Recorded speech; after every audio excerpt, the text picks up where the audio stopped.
Hello, and welcome back to K-12 Techie Talks. So today we're gonna use a little bit of fun stuff with expired users in AD.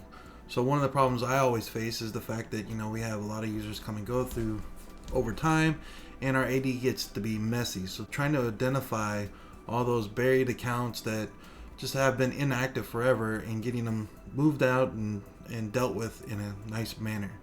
So today I'm going to write a function that allows you to move them all to a specific OU in your Active Directory, so you can go through and analyze whether you need to suspend them or not suspend them, or do whatever you do in your environment. But at least it moves them all out of all the sub OUs and all over the place and brings them into one spot so you can review them. So let's get started with the PowerShell. So in my PowerShell here, I've declared a function, and I declared it as move as the verb, and then expired AD users.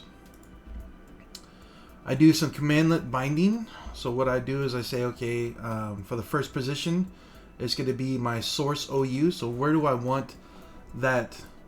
Where do I want to look at? Because in my environment, I have an OU that has everybody underneath that particular one, so that way it's not searching through my vendor accounts and other areas so all my users fall under one folder, and then they fall under different schools and then different departments and different organization of that matter. So I have a source OU that it's going to look for. You could just use your root domain if you wanted to change this. This is my default parameter, so it's saying what OU do I want to start looking in, and then here's the rest of the domain. And this is something where you can go into Active Directory and you can go to the attribute editor for the OU and copy and paste this out so you don't have any spelling errors. A lot of it has to do with case sensitivity and making sure that you have all these things defined properly.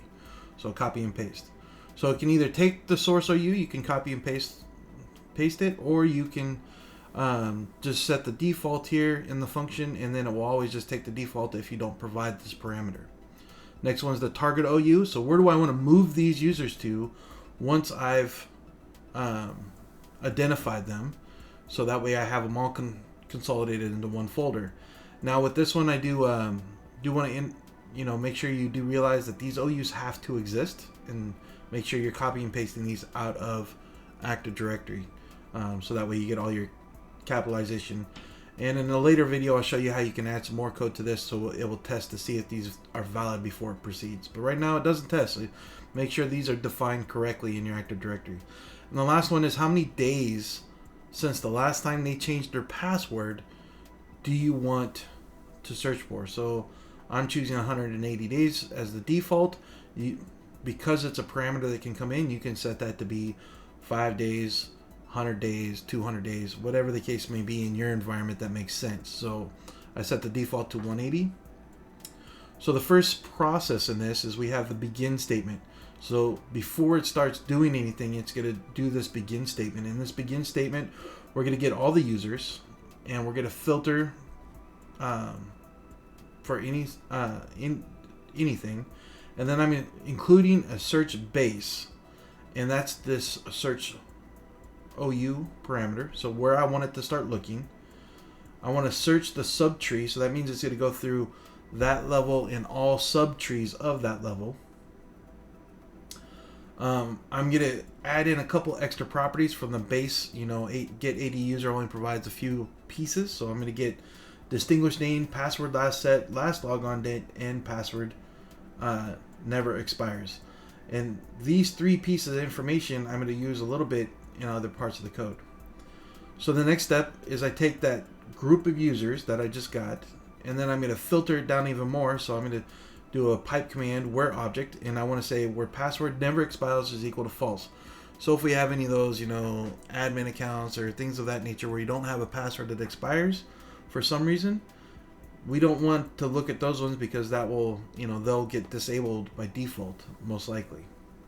So I want to say is equal to false, and the password last set, so the last time the password was last set, is less than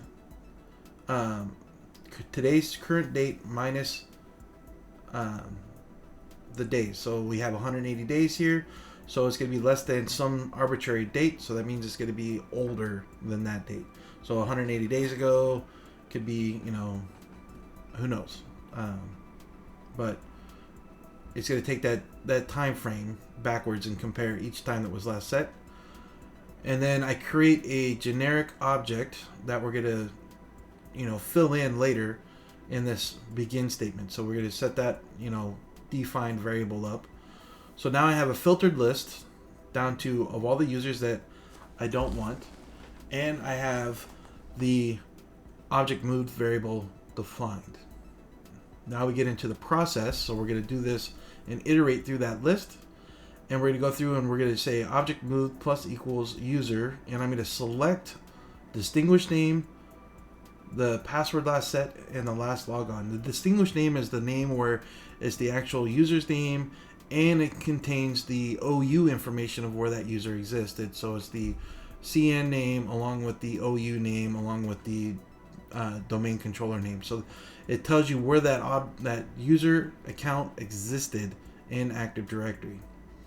It's going to give me the last time the password was set and the last time it was logged on. So it's going to add these three particular items into this object moved variable that we created up here. And finally, we want to take that user and we're going to pipe it into the move AD object minus target path in the target OU. Again, we set that default parameter up here. So you can either set this yourself, maybe you're doing it for a specific sub OU somewhere and you want to put them in a special folder, however you want to handle that. But I do have a default parameter set, so you don't have to set it. So it's going to take that and it's going to move that user. So first we get where the user is currently at, and then we move the user, and we loop through this until we've gone through all the users that were filtered to this list. And once we're done, we return back to the command, the object moved piece. So essentially, if we were to put this function into memory, we could say $list is equal to move.expired, and you can see that. And then I can do my days, and then we could say 15 or 14 or whatever the case may be.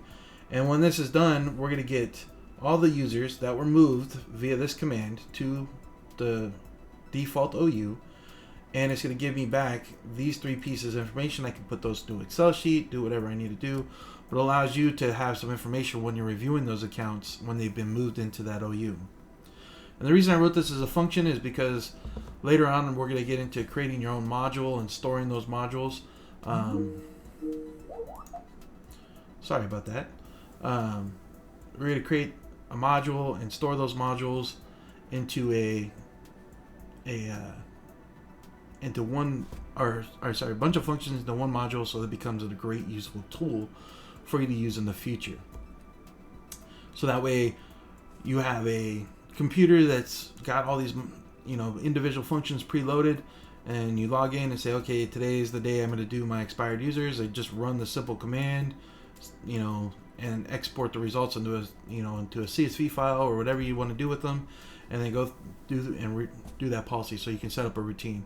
And what's nice is the first time you work it, you might have lots of results, and then after you work it consistently, you'll find that it's 2, 3, 4 counts, and you keep your Active Directory so much cleaner by running this particular thing. So as always, you can go to our GitHub and you'll be able to find it on here of the K-12 Techie Talks. I'll have links in the description to where you can find the script and make it yours. Thank you for tuning in.